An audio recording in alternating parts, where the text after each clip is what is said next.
வருஷம் பழமை வாய்ந்த கோயில். இது சந்தியூர் கிராமம். சந்தியூர்னா பனமரத்துக்குட்டை ஒன்றியத்துக்கு சேர்ந்த சந்தியூர் கிராமத்தில் அமைஞ்சிருக்குது. இந்த கோயில் வந்து பல 100 வருஷம் இருக்கும் கும்பாபிஷேகம் செஞ்சு. இப்போதான் புனரமைப்பு செஞ்சு இது வந்து கும்பாபிஷேகம் பண்ணியிருக்காங்க இந்த வருஷம்.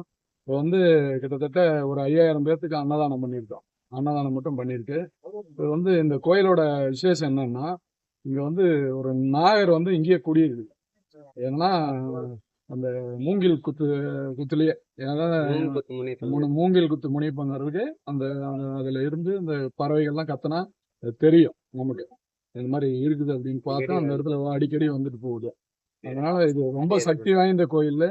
அதனால அது இவ்வளவு நாள் எல்லாம் ஊருக்காரங்க எல்லாம் சேர்ந்து எடுத்து கட்டி இது சந்தியூர் பெரிய மாரியம்மன் இந்த பெரிய ஊருக்கு ஒரு 5000 குடும்பத்துக்கு ஒரு கோயில் வந்து ஒரு காவல் தெய்வமா இருக்குது. அதை வந்து சிறப்பா செய்யணுங்கிறதுக்காக இந்த கும்பாபிஷேகம் பண்ணி எல்லாம் சிறப்பா பண்ணிருக்கு.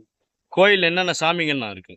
கோயில்ல வந்து முனி, அதாவது வந்து மூங்கில் குத்து முனியப்பன், அப்புறம் வந்து இந்த முன்னோடையான், அப்புறம் வந்து இந்த கன்னிமார் சாமிகள் ஒரு 6, கருப்பண்ண சாமி, அப்புறம் குதிரை, இந்த சாமி அந்த நாக புத்து இதெல்லாம் இருக்கு.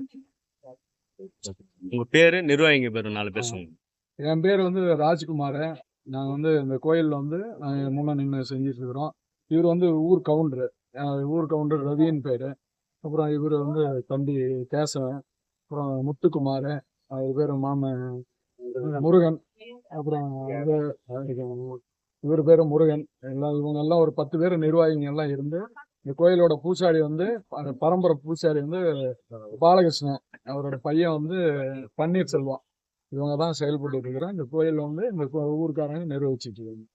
இதுல என்ன இந்த கோயில்ல வந்து குழந்தை பாக்கியம், முக்கியமா குழந்தை பாக்கியத்துக்காக வேண்டுதல் வைக்கிறாங்க. மற்றது ஏதாவது உடம்பு சரியில்லை, அது மாதிரி உடம்பு சரியில்லாம முடியாம போறவங்க எல்லாம் வந்து வேண்டுதல் வச்சு இந்த வெளியில பாருங்க அந்த சிலையெல்லாம் இருக்கும், 2 சிலை இருக்கும்.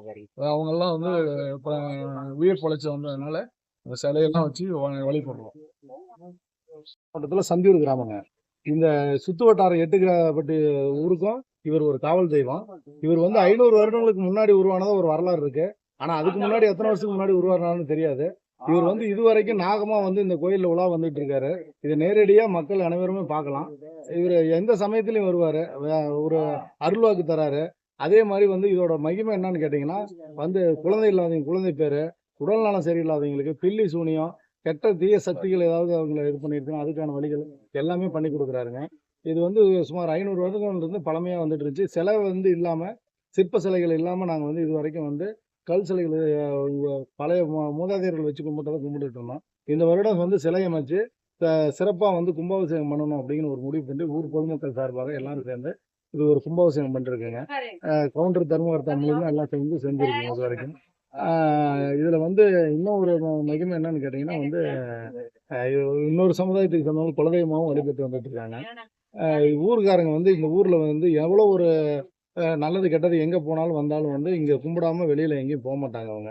அது எந்நேரம் கிளம்புனாலும் சரி, ஒரு கோயில் குளத்துக்கோ சரி, வேற ஒரு கோயில் குளத்துக்கு போனாலும், ஊர் கல்யாணம் காட்சி எதுக்கு போனாலும் நடுராத்திரி 12 மணி ஆனாலும் வந்து கும்பிட்டுட்டு தான் வெளியே போவாங்க.